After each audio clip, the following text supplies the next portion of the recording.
बोलो गुरुदेव भगवान की जय। प्यारे कृष्ण कन्हैया लाल की जय। आज हमारे कन्हैया की बहुत प्यारी सी पुस्तक गीत गोविंद काव्य मिल गई है। महाकवि विजय देव द्वारा रची गई है। गीत गोविंद को जब कवि गाया करते थे तो हमारे कन्हैया नाचा करते थे। आज वही पुस्तक मुझे मिल गई है और मैं उसको पढ़ने वाली हूँ। अब कान्हा नाचे या ना नाचे वो कान्हा की मर्जी। रसिक प्रिया संस्कृत भाव प्रकाशिका हिंदी व्याख्या समन्वित आचार्य शिव प्रसाद द्विवेदी जी। श्री चौखंबा सुरभारती ग्रंथमाला 258। महाकवि श्री जयदेव विरचितम गीत गोविंद काव्यम श्री कुंभ नृपति प्रणीत रसिक प्रियया व्याख्यया भाव प्रकाशिका हिंदी व्याख्या समन्वितम। हिंदी व्याख्याकार हैं आचार्य शिव प्रसाद द्विवेदी जी। सबसे पहले भूमिका। गीत गोविंद एक परिचय। 12वीं शताब्दी के बंगाल के राजा लक्ष्मण सेन के आश्रित महान प्रतिभा संपन्न कवि श्री जयदेव ने गीत गोविंद नामक गीत काव्य का प्रणयन करके गीत काव्य परंपरा में अपना महत्वपूर्ण योगदान किया है। इस काव्य में कवि ने श्री राधा माधव के प्रणय का मनोज्ञ वर्णन किया है। श्रृंगार रस के विप्रलंभ तथा संभोग दोनों पक्षों का चरम उत्कर्ष इस गीत काव्य में देखने को मिलता है। जयदेव कवि की मान्यता है कि विप्रलंभ परिपुष्ट संभोग श्रृंगार सहृदयों को अधिक सुखप्रद प्रतीत होता है। संपूर्ण ग्रंथ 12 सर्गों तथा 24 प्रबंधों में निबद्ध है। गीत गोविंद के प्रख्यात व्याख्याकार कुंभकर्ण नृपति के अनुसार इस ग्रंथ में 28 प्रबंध हैं। प्रत्येक प्रबंध में एक एक अष्टपदी का सन्निवेश है। प्रत्येक अष्टपदी में प्रायः 8-8 पद्यों का सन्निवेश किया गया है, किंतु प्रारंभ की कुछ अष्टपदियों में पद्यों की संख्या अधिक दिखती है। उदाहरणार्थ प्रथम अष्टपदी में पद्यों की संख्या 11 है, द्वितीय से षष्ठ अष्टपदी पर्यंत पद्यों की संख्या 9 है, 7वीं अष्टपदी में पद्यों की संख्या 10 है और 8वीं अष्टपदी में पद्यों की संख्या 9 है, किंतु 10वीं अष्टपदी में पद्यों की संख्या 5 हो गई है। इसके आगे की अष्टपदियों में पद्यों की संख्या 8 ही है। अष्टपदियों की अवतरणिका तथा उपसंहार के रूप में कुछ श्लोकों का भी सन्निवेश किया गया है। श्री जयदेव कवि ने प्रत्येक सर्गों का विषयानुकूल नाम भी रखा है। प्रथम सर्ग का नाम सामोद दामोदर, द्वितीय सर्ग का अक्लेश केशव, तृतीय सर्ग का मुग्ध मधुसूदन, चतुर्थ सर्ग का नाम स्निग्ध मधुसूदन, पंचम सर्ग का साकांक्ष पुंडरीकाक्ष, षष्ठ सर्ग का धन्य वैकुंठ, सप्तम सर्ग का नागर नारायण, अष्टम सर्ग का विलक्ष लक्ष्मीपति, नवम सर्ग का मुग्ध मुकुंद, दसम सर्ग का चतुर्भुज, एकादश सर्ग का शानंद दामोदर तथा अंतिम द्वादश सर्ग का नाम सुप्रीत प्रीतांबर रखा है। सर्गों के नामों से पूर्णतः स्पष्ट है कि समस्त सर्गों का नाम उन्होंने श्री भगवान की विभिन्न मनः अवस्थाओं को दृष्टिपथ में रखा है। श्री राधा श्री भगवान की प्रियतमा, उनकी अनन्य प्रेयसी तथा मनः स्थिति के परिवर्तन की मूल है। गीत गोविंद के प्रत्येक प्रबंधों के विषय भी अलग अलग हैं। प्रथम प्रबंध में कवि ने श्री भगवान के 10 अवतारों की स्तुति करते हुए स्पष्ट किया है कि श्री कृष्ण भगवान ने 10 अवतार धारण किए हैं। प्रयोजन विशेष को दृष्टिपथ में रखकर श्री भगवान ने लोकोपकारार्थ मत्स्य, कूर्म, यज्ञ बाराह, नरसिंह, वामन, परशुराम, राम, बलराम, बुद्ध तथा कल्कि इन 10 दिव्य शरीरों को धारण किया। द्वितीय प्रबंध में श्री जयदेव कवि ने बतलाया है कि एक ही श्री कृष्ण भगवान के श्री विष्णु, सवित्र मंडल, मध्यवर्ती, कालीय मर्दन, मधुरिपु, श्री राम आदि रूप हैं। तीसरे प्रबंध में सखी ने श्री राधा को यह बतलाया है कि श्री भगवान ब्रज युवतियों के साथ यमुना तट में विहार करते हुए बसंतोत्सव मना रहे हैं। सखी के द्वारा प्रेरित श्री राधा ने देखा कि वस्तुतः श्री भगवान ब्रजांगनाओं के साथ बसंत की मादक बेला में मदन महोत्सव का अनुभव कर रहे हैं। श्री भगवान के द्वारा की जाने वाली अपनी उपेक्षा श्री राधा के लिए असह्य हो गई। सखी ने श्री राधा के समक्ष श्री भगवान के अन्य नायिका परत्व का विस्तृत वर्णन चतुर्थ प्रबंध में किया है। द्वितीय सर्ग का प्रारंभ 5वें प्रबंध से होता है। श्री भगवान की अनन्य प्रेयसी श्री राधा अपनी सखी के द्वारा श्री भगवान की स्वेच्छाचारिता को जानकर विरहाग्नि की पीड़ा में व्याकुल हो गई। फिर भी उनका मन भगवान कृष्ण में ही लगा था।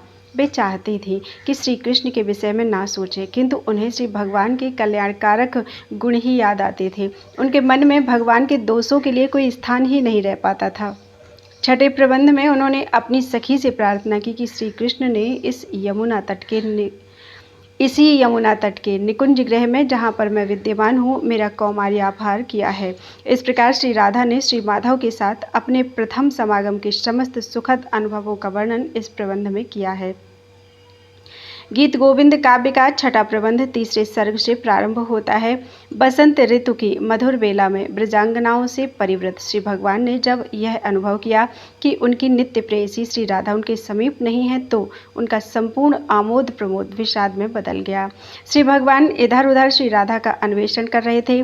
श्री राधा को खोजते हुए श्री कृष्ण यमुना तट के निकुंज, बेतशीलता गृह आदि में आए, किंतु राधा नहीं मिली। समस्त ब्रजांगनाओं को छोड़कर अब विषण में वे एकांत में किसलय सैया पर पड़े सोच रहे थे कि कहीं से राधा आ न रही हो। श्री राधा ने मुझे गोपांगनाओं से आवृत देखा होगा, इसलिए वह अप्रसन्न होकर कहीं चली गई होगी। उनको अपने किए पर बड़ा पछतावा हो रहा था। राधा ही मेरी प्राणेश्वरी हैं, यदि वही नहीं तो बसंतोत्सव कैसा। यह भी मेरे ही समान कहीं बैठकर दुखानुभव कर रही होगी। विप्रलंभ का विषैला प्रभाव उनके तन और मन को बेचैन कर रहा था। 8वें प्रबंध में श्री राधा प्रयोग विषण्ण श्री कृष्ण के समीप आकर श्री राधिका की सखी ने श्री राधा के प्रणयपूर्ण विरह को बतलाया। उसने कहा कि श्री राधा संप्रति विरहाग्नि की भीषण ज्वाला में संतप्त हो रही हैं। शीतलोपचार के समस्त साधन व्यर्थ हो गए हैं, वह मरणासन्न हो रही हैं। आपके अभाव में श्री राधा विक्षिप्त सी हो गई हैं। आमोद प्रमोद के समस्त साधन उसे और संतप्त ही कर रहे हैं। गीत गोविंद के 9वें प्रबंध में सखी ने कहा कि श्री राधा हार को भी भार समझती हैं। चंदन रस उसे विष के समान संतप्त कर रहा है। मलयानिल उसकी कामाग्नि को और प्रज्वलित कर रही है। उसकी नील कमल के समान मनोहर आंखों में अश्रु कण ही सर्वदा भरे रहते हैं और अपने हाथों पर गाल रखकर सर्वदा वह आपके ही विषय में सोचती रहती है। नव पल्लवों की सैया उसे आग की तरह लाल दिखती है।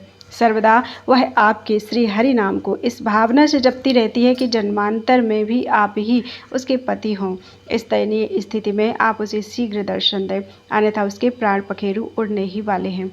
जिस राधा ने कभी भी आपके विप्रयोग को बर्दाश्त नहीं किया, वह आपके बिना इस बसंत ऋतु में भी कैसे जीवित है, यही आश्चर्य की बात है। गीत गोविंद का 5वां सर्ग 10वें प्रबंध के साथ प्रारंभ होता है। श्री भगवान ने श्री राधिका की सखी से कहा कि मैं यहाँ निकुंज गृह में हूँ, तुम शीघ्र ही श्री राधा को यहाँ लाओ। सखी ने भी श्री राधा के सन्निकट आकर इस संपूर्ण प्रबंध में श्री भगवान की श्री राधा विषयिणी संतृष्ण आकांक्षा का निवेदन किया। उसने बतलाया कि तुम्हारे बिना श्री भगवान विकल हैं, कामाग्नि की ज्वाला से संतप्त हैं। कोयल की कूजन और भ्रमरों की गुंजन उन्हें दुखी ही बना रहे हैं। प्रहस्त्रता उनसे दूर सी चली गई है। वे लता कुंज में तुम्हारी प्रतीक्षा कर रहे हैं। 11वें प्रबंध में सखी ने श्री राधा से कहा कि अब तुम्हें श्री भगवान के सन्निकट चलने में देर नहीं करनी चाहिए। वे तुम्हारा ही नाम लेकर बंसी बजा रहे हैं। जब कोई पक्षी वृक्ष की शाखा पर बैठता है तो पत्तों की आवाज़ सुनकर उन्हें आभास होता है कि किसी और से श्री राधा आ रही हैं। वे घबराकर तुम्हें देखने के लिए निकुंज गृह के बाहर आकर देर तक तुम्हारी प्रतीक्षा करते रहते हैं। अतएव तुम शीघ्र अलंकृत होकर श्री भगवान के सन्निकट चलो। गीत गोविंद काव्य का द्वादश प्रबंध षष्ठ सर्ग से प्रारंभ होता है। सखी ने अनुभव किया, वे घबराकर तुम्हें देखने के लिए निकुंज गृह के बाहर आकर देर तक तुम्हारी प्रतीक्षा करते रहते हैं। अतएव तुम शीघ्र अलंकृत होकर श्री भगवान के सन्निकट चलो। गीत गोविंद काव्य का द्वादश प्रबंध षष्ठ सर्ग से प्रारंभ होता है। सखी ने अनुभव किया कि श्री राधा भगवान के विरह में इतना कमज़ोर हो गई हैं कि वे श्री भगवान तक पहुँचने में असमर्थ हैं। उसने पुनः श्री भगवान को बतलाया कि भगवान श्री राधा आपके आने की प्रतीक्षा कर रही हैं।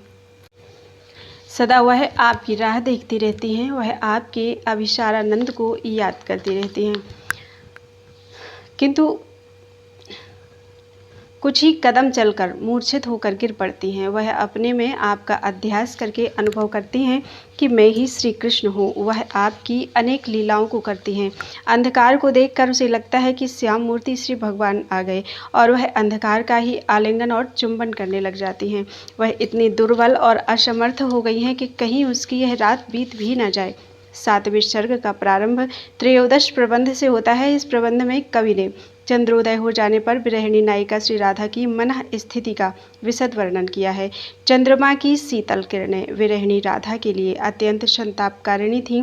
वह विलाप करने लगी। उसे लग रहा था मेरा यौवन और सौंदर्य सब कुछ व्यर्थ है, अन्यथा मेरे श्री कृष्ण मेरी इस प्रकार से उपेक्षा क्यों करते। अब तो मेरा मर जाना ही अच्छा है। बसंत की रात्रि तो मुझे जलाई जा रही है और श्री कृष्ण किसी पुण्यशालिनी ब्रजांगना का अनुभव कर रहे हैं। मेरे ये समस्त आभूषण श्री कृष्ण के बिना व्यर्थ हैं। यह कोमल पुष्पमाला भी काम का बाण बनकर मुझे सता रही है। काम भी तो कुसुम सायक ही कहलाता है। मैं तो बेतस लतागृह में श्री कृष्ण की प्रतीक्षा कर रही हूँ और श्री कृष्ण मुझे मन से भी याद नहीं करते हैं। इसी बीच श्री राधा जी की सखी श्री कृष्ण के पास से लौटकर आ गईं, किंतु वह उदास और मौन थी। आई हुई सखी को देखकर श्री राधा के मन में हुआ कि लगता है मेरी सखी ने उस दशा में श्री कृष्ण को देखा है, जबकि वे किसी अन्य युवती के साथ विलास कर रहे थे।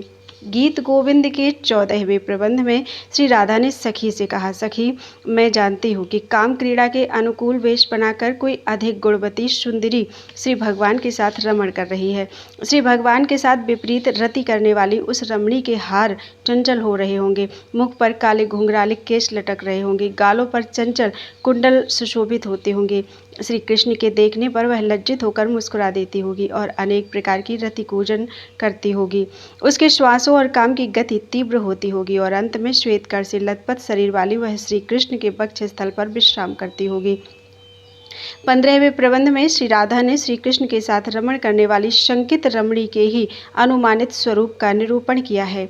कामकेली के पश्चात इस उपभोक्ता रमणी का श्री कृष्ण किस प्रकार अलंकरण करते होंगे, इस बात का श्री राधा ने विशद अनुमान लगाया है। प्रबंध के अंत में श्री राधा ने कहा, भले ही श्री कृष्ण ने मेरी उपेक्षा की, वे मेरे पास नहीं आए, किंतु मेरे प्राण उनकी उपेक्षा नहीं करेंगे। अब वे स्वयं मेरे शरीर से निकलकर उनके पास जाएंगे।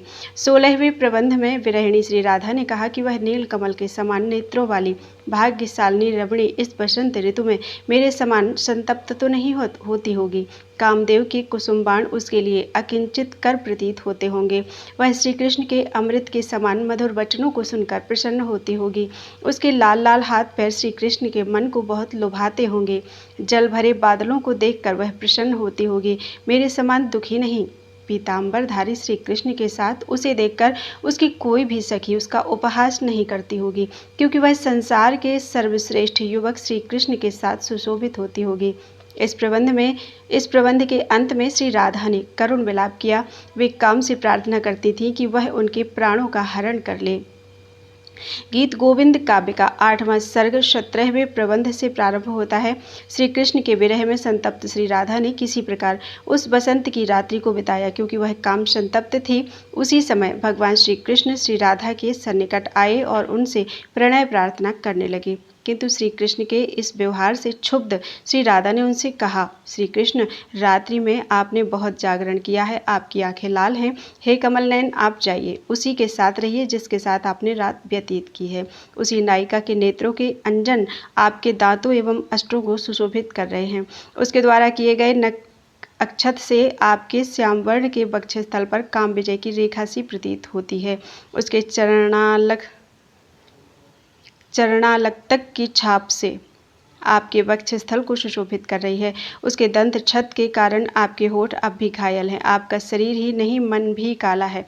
लगता है आप अबलाओं का वध करने के लिए वन में विचरण किया करते हैं। आपने बचपन में ही पूतना नामक नारी का वध किया था। हे श्री कृष्ण, आपके इस व्यवहार से मुझे कष्ट तो कम होता है, लज्जा अधिक होती है। आपने मेरे प्रख्यात प्रेम को तोड़ दिया है, अतएव आप यहाँ से चले जाएं।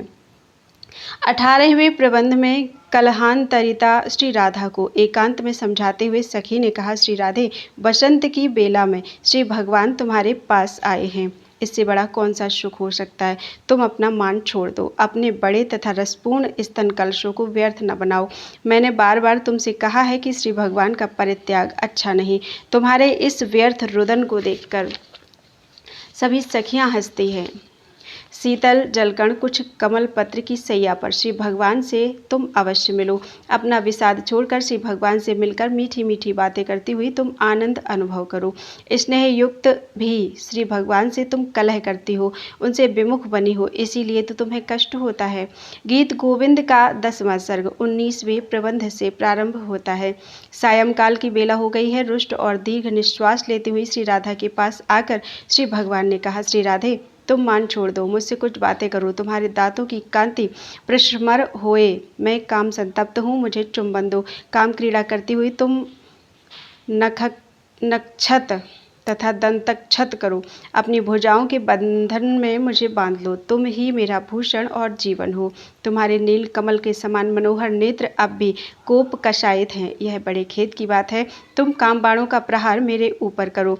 तुम्हारे घुंघरू की आवाज़ वाली करधनी काम की राजाज्ञा का उद्घोष करे। मैं तुम्हारे लाल लाल पैरों को आलक तक रस से रंजित कर देना चाहता हूँ। तुम अपनी शंका छोड़ दो। तुम जैसा सोचती हो वैसा दोष मुझ में नहीं है। अब मेरे साथ काम क्रीड़ा करो, अपना मौन भंग करो, इससे मुझे कष्ट होता है। कुछ भी तो बोलो। तुम्हारे पुष्पवत अंग प्रत्यंग मुझे कामदेव के समान मादक प्रतीत होते हैं। तुम एक हो, किंतु तुम में अनेक देव सुंदरियों का निवास है। एकादश सर्ग का प्रारंभ 20वें प्रबंध से होता है। इस प्रबंध में सखी ने श्री राधा से कहा कि अब तो श्री भगवान ने तुमसे क्षमा भी मांग ली, अतएव तुम्हें उनका अनुसरण करना चाहिए। तुम भी उनके साथ बंजुल लतागृह में प्रवेश करो। हंस के समान चलती हुई तुम्हारे पैरों की नूपुर एक बार झंकृत हो जाए। देखो, कोयल कामदेव के संदेश को सुना रही है। शीतल मंद सुगंध वायु बह रही है और तुम्हारे फड़कते हुए ये स्तन श्रीहरि के भावी आलिंगन को सूचित करते हैं। अब तो तुम सजो और अपनी सखियों का हाथ पकड़कर रतिकेली निकुंज में प्रवेश करो। वहाँ पर श्री कृष्ण तुम्हारी प्रतीक्षा व्यग्रता पूर्वक कर रहे हैं। तुम्हारी आंखों में अंजन, कानों में तमाल पत्र, गले में नील कमल की माला, शरीर पर नीला वस्त्र डालने का काम अकेले यह अंधकार ही करेगा। अतएव इस अंधेरे में ही जाकर श्री भगवान से तुम मिलो। 21वें प्रबंध में कवि ने बतलाया है कि सखी के द्वारा प्रेरित श्री राधा रतिकेली निकुंज के दरवाजे पर पहुंची तो वहां पर व्यग्रता से प्रतीक्षा करते हुए श्री कृष्ण को देखकर वह लज्जा से लाल हो गई। इस प्रकार लज्जित श्री राधा को देखकर सखी ने कहा, श्री राधे, इस मनोहर रति निकुंज में तुम प्रवेश करो। नवीन पल्लवों से बनी सैया पर तुम श्री कृष्ण के साथ विपरीत रति करो। पुष्पों से समलंकृत इस विलास निकुंज में तुम विलास करो। रतिजन्य श्रमाभारणी शीतल मंद सुगंध बयार चल रही है, अतएव यहाँ पर तुम दीर्घ काल तक श्री माधव के साथ विलास करो। भंवरे गुंजन कर रहे हैं, कोयलें कूक रही हैं, यही तुम्हारा श्री कृष्ण के साथ विलास करने का समय है। अब देर न करो। इस समय श्री कृष्ण तो तुम्हारे दास हैं, तुम इनके अंक को समलंकृत करो, ये तुम्हारे पैरों की सेवा करेंगे। 22वें प्रबंध में श्री राधा ने लता निकुंज में प्रवेश किया। आई हुई श्री राधा को देखकर श्री कृष्ण अत्यंत प्रसन्न थे। उनके शरीर पर काम विकार स्पष्ट रूप से लक्षित हो रहे थे। श्याम वर्ण के शरीर पर हार सुशोभित हो रहा था। पीताम्बर धारण किए हुए उनकी आंखें चंचल हो गई थी। गालों पर कुंडल सुशोभित हो रहे थे और वे मुस्कुरा रहे थे। काले घुंघराले बालों के बीच बीच में पुष्प लगे हुए थे। उनका संपूर्ण शरीर रोमांचित हो रहा था। इस प्रकार श्री कृष्ण को देखकर प्रसन्न श्री राधा की बड़ी बड़ी आंखों से हर्षजन्य अश्रु के बिंदु निकल पड़े। चतुर सखियों ने देखा कि हम लोगों के यहाँ रहने से श्री राधा माधव के मधुर और स्वच्छंद मिलन में व्यवधान हो रहा है। अतएव वे तरह तरह का बहाना बनाकर उनसे बाहर चली गई, वहाँ से बाहर चली गई। अब क्या था, श्री कृष्ण को एकांत में प्रेम पूर्वक देखती हुई श्री राधा को देखकर लज्जा भी लज्जित होकर श्री राधा से दूर चली गई। श्री कृष्ण ने आनंद पूर्वक श्री राधा को अपनी भुजाओं के विशाल अंतराल में भर लिया और श्री राधा की पीठ की ओर मानो इस शंका से देख रहे थे कि कहीं राधा के कठोर स्तन उसकी पीठ को फोड़कर बाहर न निकल जाएं। गीत गोविंद काव्य का अंतिम 12वां सर्ग 23वें प्रबंध से प्रारंभ होता है। श्री राधा माधव को स्वच्छंद मिलन का अवसर प्रदान करने के लिए सखियां विभिन्न प्रकार का बहाना बनाकर लता निकुंज से बाहर चली गईं। उसके उपरांत श्री कृष्ण को देखकर श्री राधा मुस्कुराती हुई बार बार किसलय सैया को देख रही थी।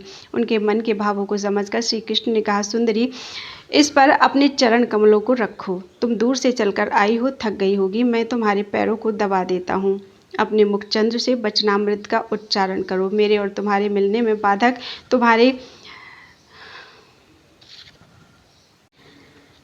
मैं तुम्हारे वस्त्रों को हटा देता हूँ। मैं तुम्हारे अधरों के अमृत का पान करके पुनर्जीवित होना चाहता हूँ।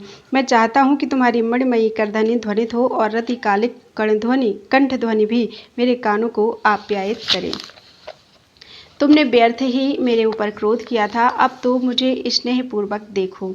इसके पश्चात श्री राधा माधव की अत्यंत मनोहर काम क्रीड़ा प्रारंभ हुई। श्री राधा के सौंदर्य ने श्री कृष्ण के मन को मोहित कर लिया। श्री राधा का तात्कालिक मनोहर मुख देखने का सौभाग्य तो कोई भाग्यवान पुरुष ही प्राप्त कर सकता है। 24वां प्रबंध गीत गोविंद का अंतिम प्रबंध है। काम क्रीड़ा के अंत में श्री राधा ने देखा कि श्री कृष्ण प्रसन्न हैं। उन्होंने श्री कृष्ण से कहा, प्रियतम, मेरे मनोहर स्तनों पर आप कस्तूरी रस से पत्रक का निर्माण कर दें। मेरी आंखों का काजल फिर से ठीक कर दें। मेरे कानों में कुंडल पहना दें। मुख पर पड़े बालों को हटाकर आप मेरे मुखड़े को सजा दें। अष्टमी के चंद्र के समान मनोहर मेरे ललाट पर कस्तूरी का तिलक लगा दें। मेरे काले घुंघराले बालों में पुष्प सजा दें और अपने हाथों से प्रसन्नतापूर्वक मेरे कमर में करधनी सजाएं। इस प्रकार श्री राधा ने जो जो कहा, श्री कृष्ण ने प्रसन्न मन से उन सभी कार्यों को किया। काव्य तत्वावलोचन। श्री जयदेव कवि ने इस काव्य में गांधर्व विद्या का कौशल, परमात्म चिंतन का समस्त रहस्य, संभोग तथा विप्रलंभ दोनों प्रकार के श्रृंगार रस का विस्तृत विवेचन तथा काव्य प्रणयन की प्रातिभ पद्धति सभी का मणिकांचन सन्निवेश किया है। उन्होंने स्वयं कहा है, यद गांधर्व कलासु कौशलम अनुध्यानं च यद वैष्णवं यच्छृंगार विवेक तत्व रचना काव्येषु लीलायितं तत्सर्वं जयदेव पंडित कवेः कृष्णैकतानात्मनः सानन्दाः परिशोधयन्तु सुधियः श्रीगीत गोविंदतः। इस पद्य के चतुर्थ चरण का यह भी अभिप्राय है कि इन समस्त वस्तुओं का पूर्णतः शुद्ध रूप इस गीत गोविंद काव्य में ही एकत्र समुपलब्ध हो जाता है। अतः विद्वानों को चाहिए कि वे इस काव्य का भली भांति परीक्षण करके देखें और जानें भी। श्री जयदेव कवि को इस बात का दृढ़ विश्वास है कि गीत गोविंद काव्य के माधुर्य के सामने अंगूर की मदिरा, चीनी, द्राक्षा, अमृत, पके आम्र फल तथा कामिनी के अधर रस सब के सब उपेक्षणीय हैं, क्योंकि इस काव्य में श्रृंगार रस का संपूर्ण सार समाविष्ट है। साध्वी माध्वीक चिंताना भवति भवति सर्करे कर्कशासी द्राक्षे द्रक्ष्यन्ति के त्वमामृत मृतमसि क्षीर नीरम रसस्ते माकंद कृंत कांताधर धरनतुलां गच्छ यच्छन्ति भावं यावृच्छृंगारसारं शुभमिव जयदेवस्य वैदग्ध्यवाचः। इस काव्य में जयदेव कवि ने विभिन्न छंदों, रसों, अलंकारों तथा औचित्यों का सन्निवेश किया है। श्री राधा माधव विलास का मधुर गायन ही कवि का प्रमुख ध्येय है। इस काव्य की 24 अष्टपदियों के माध्यम से कवि ने संगीत शास्त्र तथा कामशास्त्र के अपने गहन अध्ययन का विशद परिचय दिया है। प्रत्येक अष्टपदी के भिन्न भिन्न राग तथा भिन्न भिन्न ताल हैं। लगता है कि श्री राधा माधव के संभोग तथा विप्रयोग का कवि ने समाधि की स्थिति में कृष्णैकांत मना होकर साक्षात्कार किया है। गीत गोविंदकार जयदेव। गीत गोविंदकार ने इस काव्य में अपने माता पिता के नाम का स्वयं उल्लेख किया है। श्री भोजदेव प्रभवश्य रामा देवी सुत श्री जयदेव कश्य पराशरादि प्रिय वर्ग कंठे श्री गीत गोविंद कवित्वमस्ति। अर्थात श्री जयदेव कवि के पिता का नाम भोजदेव तथा माता का नाम रामा देवी अथवा राधा देवी है। इनके किसी प्रिय मित्र का नाम पराशर था। ये 12वीं शताब्दी के राजा लक्ष्मण सेन के आश्रित कवि थे। गीत गोविंद काव्य के 19वें प्रबंध के अंत में अंतिम पद्य में कहा गया है, जयति पद्मावती रमण जयदेव। इससे पता चलता है कि श्री जयदेव कवि की पत्नी का नाम पद्मावती था। श्रीमद चंद्रदत्त कृत भक्तमाल ग्रंथ में भी जयदेव कवि की पत्नी का नाम पद्मावती बतलाया गया है। गीत गोविंद काव्य के वाचा पल्लवय अति